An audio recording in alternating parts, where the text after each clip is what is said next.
Vous avez déjà connu un échec qui vous a fait remettre en question tout ce que vous avez fait? Vous n'êtes pas seul. Dans cette vidéo, nous allons vous montrer comment transformer ces moments difficiles en opportunités de croissance et de réussite. Découvrez les stratégies et les outils les plus efficaces pour surmonter l'échec et atteindre vos objectifs avec confiance. Bonjour et bienvenue à tous. Si vous n'êtes pas encore abonné, prenez 5 secondes pour vous abonner à la chaîne.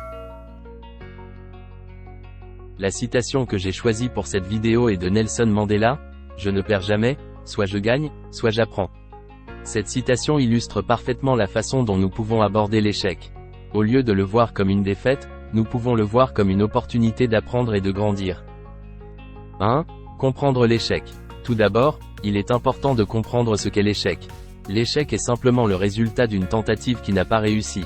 Il peut être causé par un certain nombre de facteurs, tels que le manque de préparation, la mauvaise planification, les circonstances imprévues ou simplement la chance. L'échec est une partie normale de la vie, et personne n'est immunisé contre lui. 2. Accepter l'échec. La première étape pour surmonter l'échec est de l'accepter. Cela peut être difficile, surtout si vous êtes perfectionniste ou avez des attentes élevées de vous-même. Mais accepter l'échec est essentiel pour passer à l'étape suivante. Accepter l'échec ne signifie pas que vous abandonnez ou que vous vous résignez à l'échec.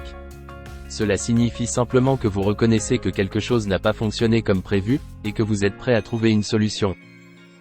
3. Apprendre de l'échec. La prochaine étape consiste à apprendre de l'échec. Comme le dit la citation de Nelson Mandela, l'échec peut être une occasion d'apprendre et de grandir. Prenez le temps d'analyser les raisons de l'échec, et de réfléchir à ce que vous pourriez faire différemment la prochaine fois. Demandez-vous ce que vous avez appris de cette expérience, et comment vous pouvez utiliser cette connaissance pour réussir à l'avenir. 4. Changez votre état d'esprit. Lorsque vous rencontrez un échec, il peut être facile de tomber dans une spirale de pensée négative. Vous pouvez commencer à douter de vous-même, à vous sentir découragé ou même à abandonner complètement. C'est pourquoi il est important de changer votre état d'esprit. Au lieu de vous concentrer sur ce qui n'a pas fonctionné, concentrez-vous sur les choses que vous avez bien faites.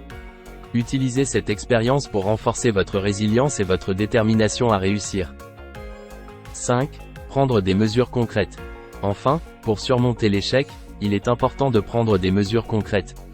Établissez un plan d'action qui vous permettra de passer à l'étape suivante. Cela peut inclure des étapes spécifiques pour corriger les erreurs qui ont conduit à l'échec, ainsi que des étapes pour renforcer vos compétences et votre confiance en vous. Assurez-vous que votre plan est réaliste et réalisable, et que vous avez les ressources nécessaires pour l'exécuter. En conclusion, l'échec est inévitable dans la vie, mais la façon dont nous y faisons face peut faire toute la différence. En comprenant l'échec, en l'acceptant, en apprenant de lui, en changeant notre état d'esprit et en prenant des mesures concrètes, nous pouvons surmonter l'échec et en sortir plus fort. Alors, la prochaine fois que vous rencontrez un échec, rappelez-vous la citation de Nelson Mandela, « Je ne perds jamais, soit je gagne, soit j'apprends », et utilisez-la comme inspiration pour surmonter l'échec et réussir à l'avenir. Nous avions fait une sélection de livres à succès dans plusieurs domaines qui pourront vous aider à vous améliorer, et à réussir dans la vie, si vous passez à l'action. Le lien serait dans la description et épinglé dans les commentaires. N'oubliez pas de vous abonner à ma chaîne pour plus de partage. Merci de m'avoir suivi et à bientôt.